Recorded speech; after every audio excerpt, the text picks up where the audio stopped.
আসসালামু আলাইকুম প্রিয় শিক্ষার্থীবৃন্দ। আমরা এখন সমাধান করব অনুশীলনী 4.1 এর 5 নম্বর সরল করো। চলো শুরু করা যাক। এখানে একটি প্রশ্ন আছে a square into b inverse 1 by a inverse 2 into b whole square.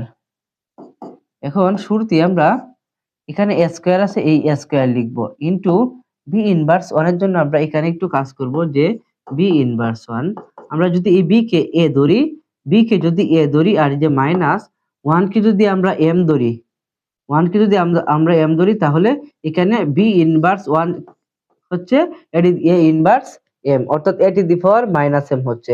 a to the power minus m থাকলে আমরা কি লিখতে পারি 1 by a to the power m, 1 by a to the power m। এই যে আমরা লিখলাম 1 by a to the power m লিখবো। a আছে কোনটা, a আছে হচ্ছে b, a আছে হচ্ছে কি b, a to the power m লিখবো, m আছে কোনটা 1, অর্থাৎ 1 by b to the power 1 by b এর উপরে 1, তো 1 বাই b এর উপরে 1 থাকলে যে কথা না থাকলেও একই কথা, অর্থাৎ b ইনভার্স 1 এর পরিবর্তে আমরা কি লিখতে পারি 1 বাই b।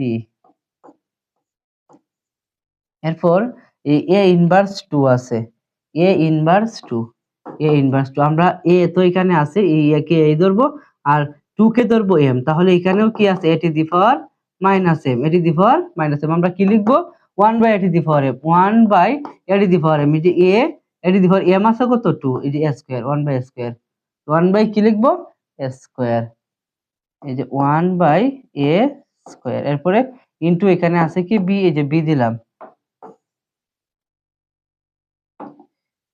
এরপরে এই যে ব্র্যাকেট উপরে কি আছে স্কয়ার, বা